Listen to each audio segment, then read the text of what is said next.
ചെയ്യരുത് എന്ന് പറയണം എന്ന് പറയരുത് എന്ന് പഠിപ്പിക്കുന്ന മതം, എന്തിനേറെ ജീവിതത്തിന്റെ നിഖില മേഖലകളെ സ്പർശിക്കുന്ന മതം, ബാത്റൂമിലേക്ക് കാലെടുത്തു വെക്കുമ്പോ ഏത് കാല് ആദ്യം വെക്കണം എന്ന് വരെ പഠിപ്പിക്കുന്ന മതം, ഒന്ന് തുമ്മിയാൽ വരെ എന്തു പ്രാർത്ഥിക്കണം എന്ന് പഠിപ്പിക്കുന്ന മതം, തന്റെ ഇണയോടെ എങ്ങനെ പെരുമാറണമെന്ന് പഠിപ്പിക്കുന്ന മതം, എന്തിനേറെ ജീവിതത്തിന്റെ നിഖില മേഖലകളിലും ആരാധനാലയങ്ങളിലേക്ക് കാലെടുത്തു വെക്കുമ്പോ ഏത് കാലെടുത്തു വെക്കണം എന്ന് പഠിപ്പിക്കുന്ന മതം.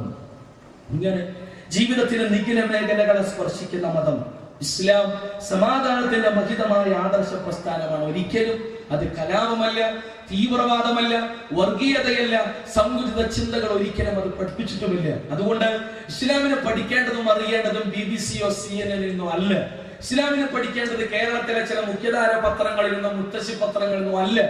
ഇസ്ലാമിനെ പഠിക്കേണ്ടത് കേരളത്തിലെ ചില മഞ്ഞ പത്രങ്ങളിൽ നിന്നോ പൈങ്കിളി സാഹിത്യങ്ങളിൽ നിന്നോ അല്ല. ഇസ്ലാമിനെ പഠിക്കേണ്ടത് ആരെങ്കിലും എന്തെങ്കിലും പറഞ്ഞതിന്റെ വെളിച്ചത്തിലല്ല.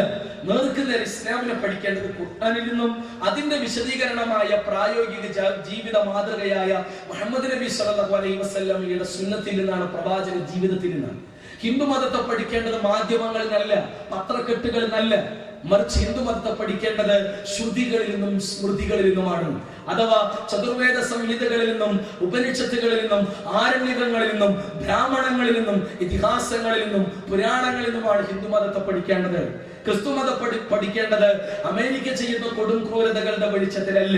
അടിസ്ഥാനപരമായി ക്രിസ്തു മതത്തെ പഠിക്കേണ്ടത് ബൈബിൾ പഴയ പുതിയ നിയമ പുസ്തക സമാഹാരങ്ങളിൽ നിന്നാണ്. ചുരുക്കത്തിൽ മതത്തെ മതദാർശനിക പ്രമാണങ്ങളുടെ വെളിച്ചത്തിൽ കേൾക്കാനും അറിയാനും പഠിക്കാനും വിലയിരുത്തുവാനുള്ള സന്മനസ്സുണ്ടാകണമെന്ന് ചുരുക്കം. അതല്ലാതെ പത്രമാധ്യമങ്ങളിൽ നിന്നോ ഏതെങ്കിലും CD-കളിൽ നിന്നോ ഏതെങ്കിലും ലഘുലേഖകളിൽ നിന്നോ കണ്ടു മനസ്സിലാക്കി അതിനനുസരിച്ചിട്ടുള്ള ധാരണയോടുകൂടെ തെരുവിലിറങ്ങേണ്ടവരല്ല നമ്മൾ. ഈ ഉള്ളവന്റെ സംസാരങ്ങളാകട്ടെ മതപരമായ ഉദ്ധരണികൾ വേദഗ്രന്ഥങ്ങളിൽ നിന്ന് പ്രമാണങ്ങൾ ഉദ്ധരിക്കുമ്പോഴല്ല. ഞാൻ നിങ്ങളോട് പ്രത്യേകം എടുത്തു പറഞ്ഞിരുന്നു, അത് ഹൈന്ദവ വേദ പ്രമാണങ്ങളാകട്ടെ, ക്രൈസ്തവ ദാർശനിക പ്രമാണങ്ങളാകട്ടെ, വിശുദ്ധ ഖുർആനാകട്ടെ, ഏത് ഗ്രന്ഥത്തിൽ എവിടെയാണ്, എത്രാമത്തെ വചനമാണ്, എത്രാമത്തെ അധ്യായമാണെന്ന് വരെ ഞാൻ ഉദ്ധരിച്ചു. എന്തിന്? ഇത് എന്റെ സ്വന്തം വകയല്ല, എന്റെ സ്വന്തം വകയല്ല, മറിച്ച് നിങ്ങൾക്ക് ലഭിക്കും.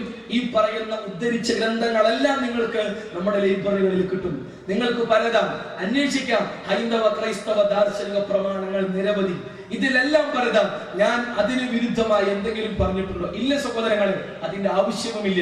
നേർക്ക് നേരെ വസ്തുനിഷ്ഠമായി കാര്യങ്ങൾ തുറന്നു പറയുക.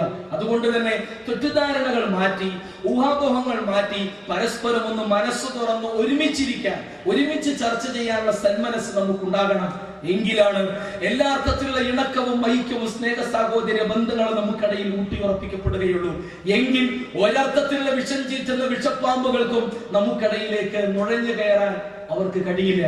ഏതർത്ഥത്തിലുള്ള അവരുടെ തന്ത്രങ്ങൾ അവർ പയറ്റിയാലും നമ്മുടെ ഈ ഇണക്കത്തെ, നമ്മുടെ ഈ സൗഹാർദ്ദ ബന്ധത്തെ തകർക്കാൻ അവർക്ക് കഴിയില്ല. പക്ഷെ നമ്മൾ തന്നെ ഇളകി നിന്നാൽ ഏത് സമയം അവരിടയിൽ കയറി വരും. പിന്നെ എന്തെല്ലാം അതിക്രമങ്ങളാണ് അവർ വരുത്തി തീർക്കുക എന്ന് നമുക്ക് പോലും അറിയില്ല. അതുകൊണ്ട് ആ വല്ലാത്ത ദുരന്തത്തിന് നമ്മൾ സാക്ഷികളാകേണ്ട സഹോദരങ്ങളെ. പ്രമാണങ്ങളെ പഠിക്കാൻ, വസ്തുനിഷ്ഠമായി കാര്യങ്ങളെ അറിയാൻ, മനസ്സിലാക്കാനുള്ള സന്മനസ്സുണ്ടാകണമെന്ന് പ്രത്യേകം ഉണർത്തുകയാണ്. അതോടൊപ്പം തന്നെ മുജാഹിദ് പ്രസ്ഥാനത്തിന്റെ 8ാമത് മഹാസംസ്ഥാന സമ്മേളനത്തിലേക്ക് ക്ഷണിക്കുകയാണ് ഒരു തവണ കൂടി. അല്ലേ, നമുക്കറിയാം നവോത്ഥാനത്തിന്റെ നൂറ്റാണ്ടി എന്ന ശ്രദ്ധേയമായ പ്രമേയം ഉയർത്തിപ്പിടിച്ചുകൊണ്ടാണ് ഈ മഹാപ്രസ്ഥാനം അതിന്റെ 8ാമത് സംസ്ഥാന സമ്മേളനം നടത്താൻ തീരുമാനിച്ചിരിക്കുന്നത്. ഡിസംബർ 27 മുതൽ 30 വരെയുള്ള ദിവസങ്ങളിൽ കോഴിക്കോട് രാമനാട്ടുകര ബൈപ്പാസിലെ സലഫി നഗറിൽ നിങ്ങളെ ഞങ്ങൾ പ്രതീക്ഷിക്കുന്നുണ്ട്. ഈ പ്രദേശത്തെ മുഴുവൻ ഹൈന്ദവ ക്രൈസ്തവ മുസ്ലിം സഹോദരങ്ങളെ ജാതി മത വർഗ വർണ്ണ ഭേദമന്യേ ഞങ്ങൾ പ്രതീക്ഷിക്കുന്നു, ക്ഷണിക്കുകയാണ്, സ്വാഗതം ചെയ്യുകയാണ്. ഒരുപാട് മാറ്റങ്ങൾക്ക് തിരികൊളുത്തിയ മഹാപ്രസ്ഥാനമാണിത്. എല്ലാ അർത്ഥത്തിലുമുള്ള നവോത്ഥാന പ്രസ്ഥാനം, അന്ധകാരത്തിൽ ഇരുട്ടിൽ നിന്ന് പ്രകാശത്തിലേക്ക്, നന്മയിലേക്ക് വഴി നടത്തിയ പ്രസ്ഥാനം. ഈ മഹാപ്രസ്ഥാനത്തിന്റെ കാരണവന്മാരെ നിങ്ങൾ കേട്ടിട്ടുണ്ടാവും. അതെ വക്കം മൗലവി. എല്ലാ അർത്ഥത്തിലും സ്വതന്ത്ര സമര രംഗത്ത് സജീവ സാന്നിധ്യമായ, നിറസാന്നിധ്യമായ വക്കം മൗലവി. സ്വദേശാഭിമാനി എന്ന പത്രത്തിന്റെ ഉടമസ്ഥനായ വക്കം മൗലവി. അതേപോലെ തന്നെ ദേശീയ രാഷ്ട്രീയത്തിലും അതേപോലെ മതാദർശ രംഗങ്ങളിൽ നിറസാന്നിധ്യമായ ഈ മൊയ്തു മൗലവി, KM മൗലവി, അബ്ദുറഹ്മാൻ സാഹിബ്, സിദി സാഹിബ്, അതേപോലെ തന്നെ EK മൗലവി, അതേപോലെ അഹമ്മദാനി തങ്ങൾ, അതോടൊപ്പം തന്നെ ചാലിലകത്ത് കുഞ്ഞബ്ദുൽ ഹാജി, ഉമർ മൗലവി, സയ്യിദ് മൗലവി എന്ന് തുടങ്ങി നിരവധി അനവധി പണ്ഡിതന്മാരുടെ ഒരു കൂട്ടനിര അവര് പണിയെടുത്തു ഈ മണ്ണിന് വേണ്ടി. മുസ്ലിം സമൂഹത്തിന് നവോത്ഥാനത്തിന് വേണ്ടി പണിയെടുക്കുന്നതോടൊപ്പം തന്നെ ഈ മണ്ണിന്റെ മക്കൾക്ക് വേണ്ടി മൊത്തത്തിലുള്ള നവോത്ഥാനത്തിന് വേണ്ടി, മൊത്തത്തിലുള്ള നന്മക്കും പുരോഗതിക്കും വേണ്ടി ഒറ്റക്കെട്ടായി പണിയെടുത്തവരാണ് അവർ. അവരുടെ ദേശീയ രാഷ്ട്രീയ രംഗത്തെ ശ്രദ്ധേയമായ ഇടപെടൽ കണ്ട് അന്നത്തെ കാലഘട്ടത്തിലെ ദേശീയ രാഷ്ട്രീയ രംഗത്തെ നേതാക്കന്മാർ തരിച്ചു നിന്ന് പോയിട്ടുണ്ട്. അവരുടെ സത്യസന്ധതയും അവരുടെ ആത്മാർത്ഥതയും അവരുടെ ദേശക്കൂറും കണ്ടുകൊണ്ട്. അതുകൊണ്ട് മുജാഹിദ് പ്രസ്ഥാനത്തിന്റെ കാരണവന്മാർ ഈ മണ്ണിനെ സ്നേഹിച്ചവരാണ്, ഇന്ത്യയെ സ്നേഹിച്ചവരാണ്, മലയാള മണ്ണിനെ സ്നേഹിച്ചവരാണ്. ഭാരതത്തിന്റെ സ്വാതന്ത്ര്യത്തിന് വേണ്ടി നിരന്തരമായി പണിയെടുത്ത കാരണവന്മാരാണ് മുജാഹിദ് പ്രസ്ഥാനത്തിന്റെ കാരണവന്മാർ. അതുകൊണ്ട് ഒരിക്കലും മുജാഹിദ് പ്രസ്ഥാനത്തിന്റെ പ്രവർത്തകർക്ക് ഒരിക്കലും, മുജാഹിദുകൾക്ക് ഒരിക്കലും ഈ മണ്ണിന്റെ നാശത്തിന് വേണ്ടി പണിയെടുക്കാനാവില്ല. എല്ലാ അർത്ഥത്തിലും ഈ മണ്ണിന് നന്മ വരണമെന്ന് ആഗ്രഹിക്കുകയും അതിനായി പ്രാർത്ഥിക്കുകയും അതിനായി നിരന്തരമായി പ്രവർത്തിച്ചു കൊണ്ടിരിക്കുകയും ചെയ്യുന്ന കൂട്ടായ്മയാണ് മുജാഹിദ് പ്രസ്ഥാനം. അറിയുക ഈ മഹാപ്രസ്ഥാനത്തെ.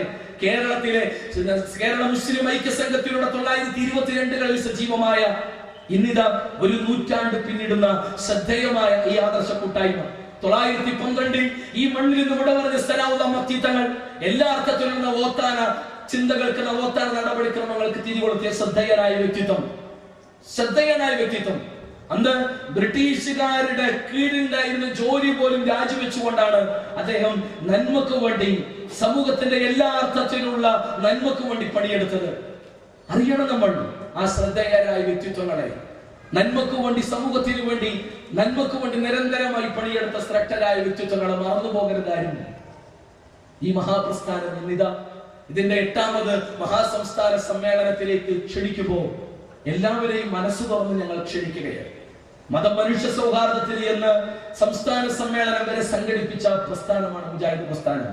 ഭാരതം ഒരു വല്ലാതെ ഭീതിയുടെ രംഗത്ത് തരിച്ചു നിൽക്കുന്ന സമയങ്ങളിൽ പോലും ഇന്ത്യയുടെ കേന്ദ്ര നേതൃത്വത്തിലുള്ള ഭരണ നേതൃത്വം പോലും പറഞ്ഞു, പാലക്കാട് സമ്മേളനം വേണ്ട, ഒരു ചെറിയ തീപ്പൊരി മതി, കത്തിപ്പടരുമത്, അതുകൊണ്ട് വേണ്ട എന്ന് കേന്ദ്ര നേതൃത്വം വരെ ഇടപെട്ടു.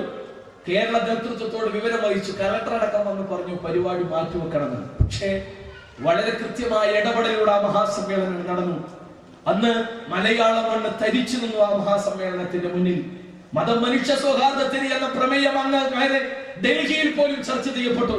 അന്നത്തെ കേരള മുഖ്യമന്ത്രി ആവേശത്തോടെ അന്ന് അവരോട് സംസാരിച്ചു. മുജാഹിദ് പ്രസ്ഥാനം മലയാള മണ്ണിൽ നടത്തിയ ഏതാനും ദിവസങ്ങൾ നീണ്ട ശ്രമം വല്ലാത്ത മാറ്റത്തിന്, വല്ലാത്ത ഇണക്കത്തിന്, വല്ലാത്ത മാനവികത ഊട്ടിയുറപ്പിക്കാനുള്ള മുജാഹിദ് പ്രസ്ഥാനത്തിന്റെ ശ്രദ്ധേയമായ ഇടപെടലിനെ വാനോളം പുകഴ്ത്തിയെന്ന് കേരളത്തിന്റെ ഭരണ നേതൃത്വം പോലും, കേന്ദ്ര നേതൃത്വം പോലും ഇങ്ങനൊരു കൂട്ടായ്മക്ക് മലയാള മണ്ണിൽ ഇത്രമാത്രം സജീവമായ ഒരു സംരംഭം ഇത്തരം ഒരു സാഹചര്യത്തിൽ സമാധാനപരമായി റോഡൊന്നും ബ്ലോക്ക് ചെയ്യാതെ നടത്താൻ കഴിഞ്ഞുവെങ്കിൽ എന്തുകൊണ്ടും പ്രശംസ അർഹിക്കുന്ന നടപടിക്രമം.